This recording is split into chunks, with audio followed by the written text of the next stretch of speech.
ایک مکتب کا استاد بڑا محنتی تھا۔ مکتب کے بچے استاد کی طرف سے مسلسل محنت اور پڑھائی کی وجہ سے تھک گئے تھے۔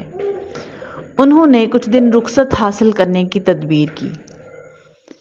ایک دن سب طالب علموں نے بیٹھ کر پروگرام بنایا کہ جب استاد صاحب کلاس میں آئیں تو سلام لیتے وقت باری باری یہ کہیں گے کہ استاد جی اللہ خیر کرے، آپ کا چہرہ زرد محسوس ہو رہا ہے۔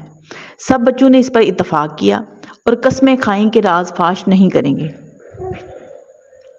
دوسرے دن مکتب میں جب استاد صاحب تشریف لائے، سلام لیتے وقت ایک بچے نے بڑی ذمہ داری سے ہمدردانہ طور پر عرض کیا، استاد جی اللہ خیر کرے، آج آپ کا چہرہ کیوں زرد محسوس ہو رہا ہے؟ استاد نے کہا، میں تو اچھا بھلا ہوں، تو یوں ہی بک بک نہ کر، جا اپنی جگہ پر بیٹھ اور اپنا کام کر۔ اسی طرح دوسرے طالب علم نے سلام عرض کرتے وقت کہا، استاد جی نصیب دشمنا، آپ کچھ بیمار سے محسوس ہوتے ہیں۔ استاد صاحب کے دل میں کچھ وہم سا پیدا ہو گیا۔ دوسرے ہی لمحے تیسرا طالب علم آیا، اس نے بھی جھک کر سلام عرض کی اور کہا کہ آپ کچھ بیمار ہیں، اللہ خیر کرے اور ہمارے استاد جی کو بخیریت رکھے۔ الغرض ساری کلاس نے استاد کو بیمار بتایا۔ اس کا وہم بڑھتے بڑھتے یقین کے درجے تک پہنچ گیا۔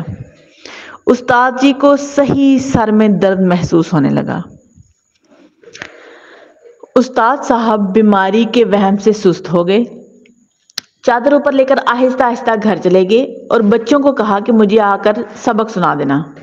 استاد صاحب جب گھر پہنچے تو بیوی پر خفا ہونے لگے کہ تو میرا خیال نہیں رکھتی، دیکھو میرا چہرہ زرد ہو رہا ہے، جبکہ بچوں نے میری بیماری کی نشاندہی کی ہے۔ بیوی کہنے لگی، آپ تو بالکل ٹھیک ہیں، آپ بیمار نہیں ہیں۔ استاد صاحب نے اسے جھڑک دیا اور کہا، جاؤ میرا بستر بچھاؤ۔ استاد صاحب بستر پر لیٹے، ان کے شاگرد بھی آ گئے، چارپائی کے گرد اونچا اونچا سبق پڑھنے لگے۔ لڑکوں نے گھر سر پر اٹھا لیا۔ استاد صاحب نے کہا، کم بختو، تمہیں پتہ نہیں میں بیمار ہوں اور تم شور کر رہے ہو، میرا سر پھٹا جا رہا ہے، جاؤ اب چھٹی کرو، جیتا رہا تو پڑھاؤں گا۔ لڑکے دل ہی دل میں ہنستے ہوئے گھروں کو بھاگ گئے۔ گھر والوں نے پوچھا، تم بے وقت کیوں آ گئے؟ انہوں نے کہا، ہمارے استاد صاحب بیمار ہیں۔ دوسرے دن بچوں کے والدین استاد صاحب کی بیمار پرسی کرنے کے لیے ان کے گھر گئے تو کہنے لگے، صبح تو آپ چنگے بھلے تھے۔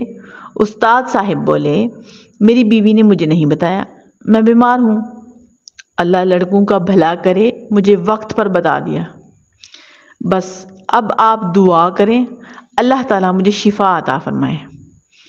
والدین لا حول پڑھتے پڑھتے اپنے گھروں کو چلے گئے اور کہنے لگے، ایسی بیماری کا علاج کسی کے پاس نہیں، کیونکہ وہم کا کوئی علاج نہیں۔